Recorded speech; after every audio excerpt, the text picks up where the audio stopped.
الله يعلم ما نشكو من الألم وما نعانيه من ضيق ومن سقم، لكن لنا فيه ظن لا يخيبنا، حاشاه أن ترجع الأيدي بلا نعم.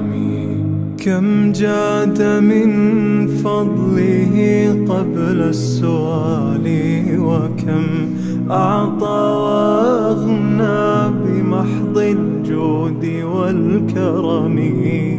الله